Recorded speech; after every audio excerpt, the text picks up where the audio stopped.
Hey everyone, my name is Montana and welcome to week 4 of the New Testament Challenge.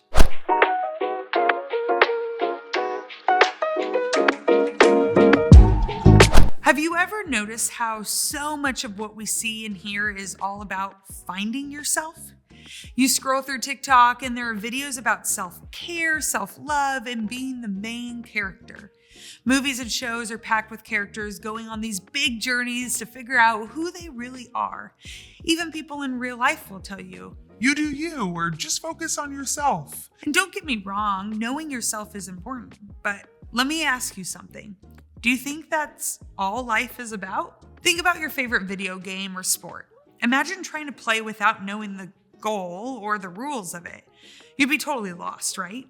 That's kind of what life is like when we only focus on ourselves. We end up guessing at what we're supposed to do or who we're supposed to be. What if I told you the biggest answers in life aren't actually found inside you? They're found in discovering who God is, why He made you, and how He sees you.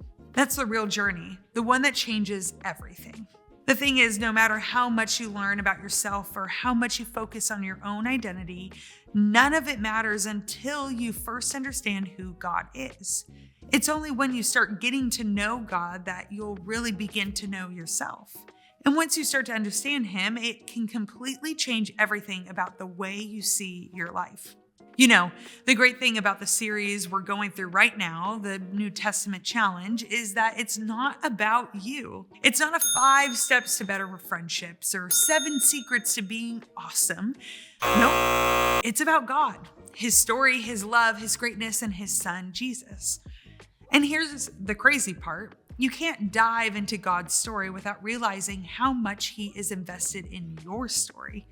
He thinks about you constantly. He wants you to be connected to Him. God's identity isn't some big cosmic secret hidden away in some far-off galaxy. It's actually the opposite. God made His presence known everywhere, from the sky above us to the world He created. He even came down to earth in human form as Jesus, which is called Emmanuel, meaning God with us. And here's what's wild. God isn't far away or hard to find. He wants you to know Him. That's why Jesus came to earth. In John 14:9, Jesus says, "Anyone who has seen me has seen the Father." Jesus came to show us exactly who God is. And when you know God, it changes everything. You see your life with purpose and realize how loved you are. God's not some distant being who doesn't care about your life. He's involved, He's interested, and He's here for you. Imagine you just got a Lego set, like the Millennium Falcon or Hogwarts Castle. You're pumped to build it, but instead of looking at the instructions, you start snapping pieces together however you want. What happens? You probably end up with a mess instead of the awesome thing it's supposed to be. But when you follow the instructions piece by piece, it actually turns into something incredible. Life is like that. When we try to figure it out on our own, it gets messy.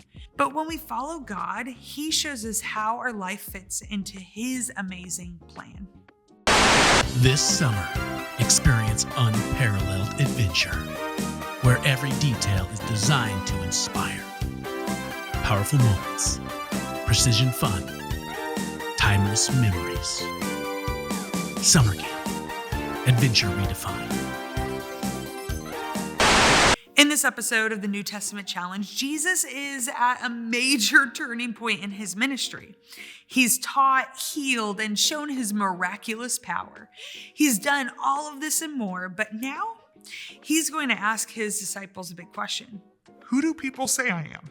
By now, after seeing Jesus heal the sick, raise the dead, and calm the storms, you'd think this question would be pretty obvious. It's like if someone told you they could turn water into root beer and make pizza out of thin air, you'd know exactly who they were, right? Okay, so have you ever had a moment where something super obvious just went right under your nose? Like this. Someone asked me, "How do you get a tissue to dance?" And I went, "I have no idea what you're talking about." And they said, "You put a little boogie in it." Okay, yeah, cheesy, but you get it, right? Sometimes the most obvious things are the hardest to see. That's kind of like what happens with Jesus and his disciples.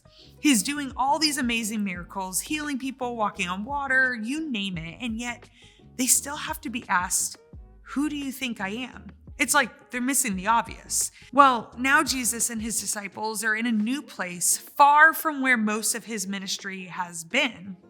This place was north of Galilee, a Gentile, which is a non-Jewish place, where they worshipped a lot of random things like a Greek god that was half goat. Yeah, super weird. I'm sure the disciples were shocked when Jesus took them there. It was the last place a Jewish person would ever want to go. As they walked through this area, Jesus asked, "Who do people say I am?" The disciples quickly replied, "Some say John the Baptist, others say Elijah, and still others one of the prophets." These answers were all about powerful people, each representing someone who might have come back to life in a miraculous way. But none of them were the right answer. Then Jesus asked his big question. "But what about you? Who do you say I am?" Can you feel the tension? Everyone's probably looking around, unsure whether to speak up. But then, of course, there's Peter. He never holds back. If it crosses his mind, it comes straight out of his mouth. And Peter blurts out, "You are the Messiah." In that moment, Peter gets it. Jesus is the promised Christ, the Son of God, the one they've been waiting for. This is a big moment, and Jesus affirms it. He says, "You are blessed, Simon, son of John, because of my Father in heaven has revealed this to you. You did not learn this from any human being." And then Jesus says something amazing. "Now I say to you that you are Peter," which means rock. "And upon this rock I will build my church, and all the powers of hell will not conquer it."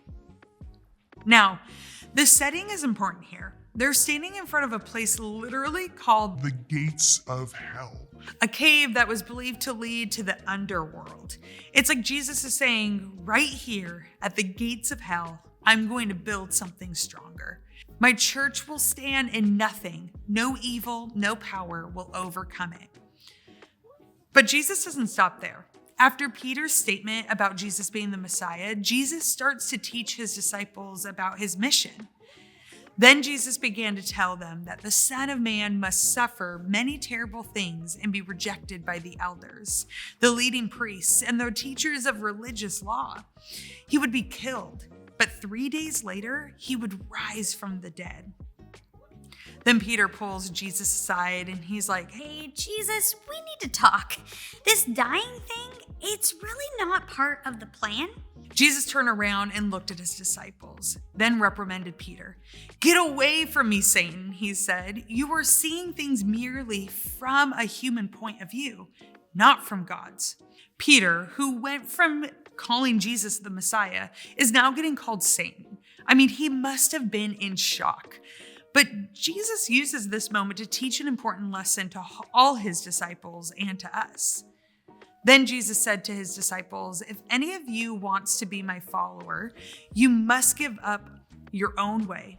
Take up your cross and follow me.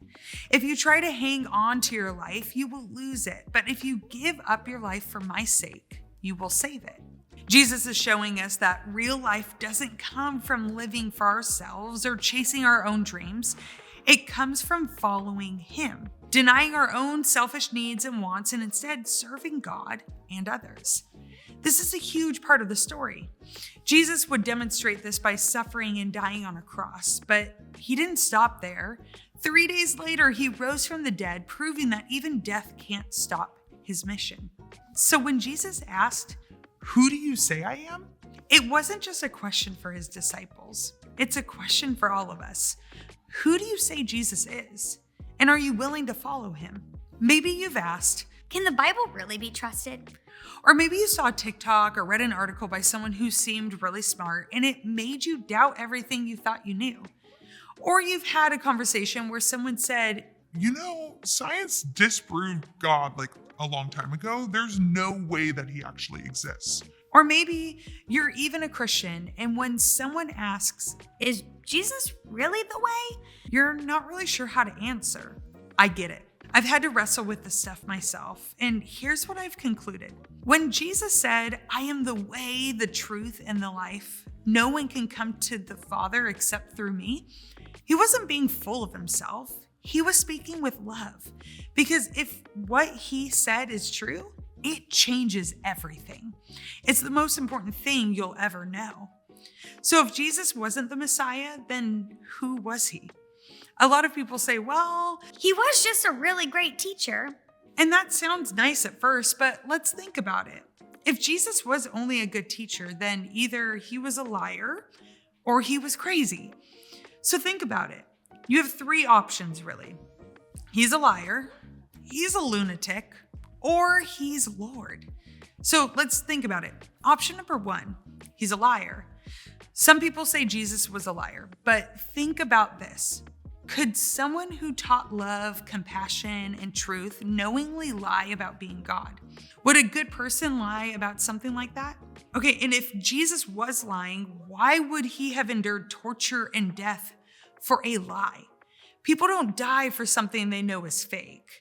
When they were about to nail Jesus to the cross, don't you think he would have said, wait, I'm just kidding. I didn't really mean it. I just didn't want to be a carpenter anymore. No one goes through that much pain for a lie. So the liar option, it doesn't really make sense. Okay, the second option was he's a lunatic. Okay, maybe Jesus was just crazy. Maybe he thought he was God, but he was just delusional. But here's the thing. Experts in psychology have studied Jesus in his life, and they said he was emotionally and mentally healthy. He was calm in crisis, wise, emotionally stable. Have you ever heard of someone claiming to be Jesus? Because I have. There's this guy outside the mall claiming to be the Son of God, and I knew he wasn't because, well, he didn't have a beard. Plus, we all know crazy people don't change the world. Jesus, on the other hand, didn't act crazy. He healed people, taught with wisdom, and stayed calm when everyone else was losing their minds. He didn't act like a lunatic. He was solid. Okay, so option number three is he is Lord. So if he wasn't a liar and if he wasn't a lunatic, then the only other option is that he is Lord. Jesus is exactly who he claimed to be, the Messiah, the Son of God, the Savior of the world. Jesus proved he was God in many ways by living a perfect life, teaching wisdom no one else could match, performing miracles like healing the sick and raising the dead. Even a crazy Roman governor who didn't like Jesus very much said, I find no fault in him. and the biggest proof of all, Jesus rose from the dead. No one else in history has ever been able to pull that off. Even the biggest skeptics admit that there is more evidence for Jesus' resurrection than anything else in history. In the Bible, in John 8:58, Jesus makes the boldest statement about his identity. He says, "Before Abraham was born, I am." That's huge. The name I am goes all the way back to when Moses asked God, "Who are you?" And God said, "I am who I am." Jesus was claiming to be God himself, the same God who spoke to Moses from the burning bush. If you were there back then and heard someone say, "I am," you would have either worshiped them or you would have killed them. The Jewish leaders wanted to kill Jesus because they knew exactly what he was saying. He was God. Jesus didn't just make big claims about himself. He backed them up. His life, his teachings, his miracles, and especially his resurrection all prove that he is who he said he is. This is why I'm so passionate about sharing this with you. I believe Jesus is the answer to the deepest questions people have today. Questions like, where is God? Does he care?